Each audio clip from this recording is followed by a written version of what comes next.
It is time now for Morning Rounds, and this week we are taking a special look at some medical issues that are especially important for women. Joining us, CBS News Chief Medical Correspondent Dr. Jon LaPook, and an honor, Dr. Paula Johnson, who is Director of the Connors Center for Women's Health at Brigham and Women's Hospital in Boston, as well as a professor at Harvard Medical School. First up, a new report from the Alzheimer's Association says the disease takes a much higher toll on women than on men. John, tell us about this report.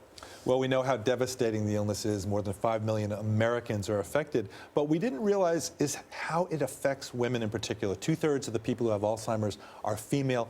And at the age of 65, the odds of a man getting Alzheimer's in his lifetime is about 1 in 11. For women, it's 1 in 6. And to put this in perspective, a woman in her 60s has about twice the odds of getting Alzheimer's as breast cancer.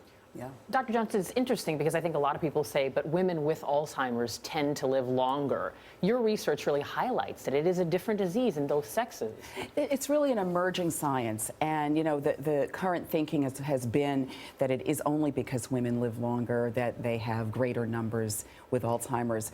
But there's really pretty good data that are coming out that there's a genetic as well as hormonal influence on the disease, and that we have to start looking earlier at some of those influences to understand how it presents in women and why it's different. And interestingly, there was a study published a couple of days ago in Nature that looked at what could be a breakthrough. They included women, they included female mice, but didn't do the analysis by sex. So there's such an opportunity to learn and so much more to do. And women are so much more likely to be affected as caregivers. Absolutely. And to leave their work, quit their jobs. Absolutely, which has effects on the caregiver's health. Right. They tend to, it's often the caregiver who dies before the person who has Alzheimer's. Exactly.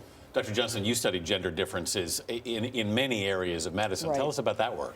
Well, you know, it's interesting. In 1993, the 1993 NIH Revitalization Act was passed, and that mandated the inclusion of women and minorities in NIH-funded trials. And since that time, really over the past 20 years, we've learned that there are these sex differences across all diseases. And our group really studies all of these various organ systems, whether it be heart, brain, neurologic system, joints, and how men and women differ.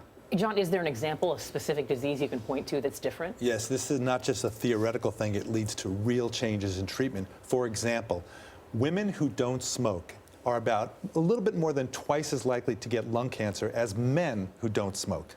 And so people said, well, why is that? And they started looking into the differences.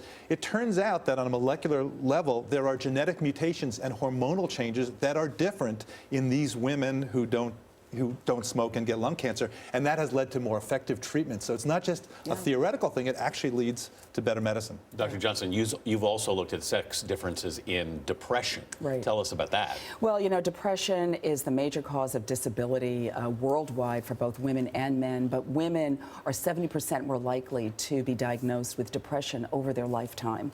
And what we're learning now is that if you look at the brain that in areas that are connected with mood, you can actually see some of these sex differences. For example, when you put men and women in functional MRIs, those are machines that show how the brain is functioning. And we believe that as we look at these emerging data, that this is going to provide some clue as to why these sex differences occur. And interesting, in a disease like depression, it's connected with other diseases uniquely in women. So we know that women who are depressed, who have had a heart attack, are more likely to have a second heart attack, and that's not true for men. So there are these neurologic connections between the brain and the heart.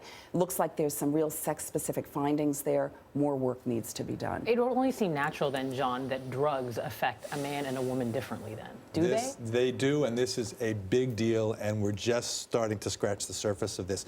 Most people know about Ambien. About a year ago, the FDA changed their recommendation, says that, you know what, women are not just men in dresses. Right. Well, sometimes they are, but you can't give a 10 milligram dose of Ambien to a woman and expect that it's going to do the same thing. So they've cut that dose in half.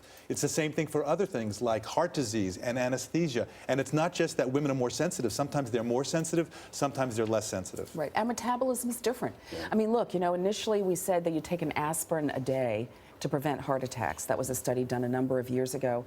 Another study was done that showed in women, it doesn't prevent heart attacks, it prevents stroke. So its metabolism is different, and then the effect of drugs can be different. So what can women do about this then? You know, I think we all have to start asking the question. We have to ask our doctors, our healthcare providers, is this disease that you're being evaluated for that you have, is it different in women? Are the outcomes different in women? Are the treatments or diagnosis different in women? Your doctor may not know the answer, but if you begin to ask the question, we really raise the awareness, and our voices collectively, I think, can shift the needle. And not to embarrass Paula, but awareness is such a huge factor here. And Paula and her colleagues are pioneers here, because really, when I was in medical school, we had no awareness of this whatsoever. And the sad thing is that right now, a lot of doctors still have no We still have a awareness. long way to go. So I think as a patient, you want to sort of bring it and up. it's a multi-stakeholder approach. You know, a lot of groups have responsibility here, but women individually can help move the needle. All right, Dr. Paula Johnson, thanks so much for being with us. Dr. Thank John you. LaPook. Thank you.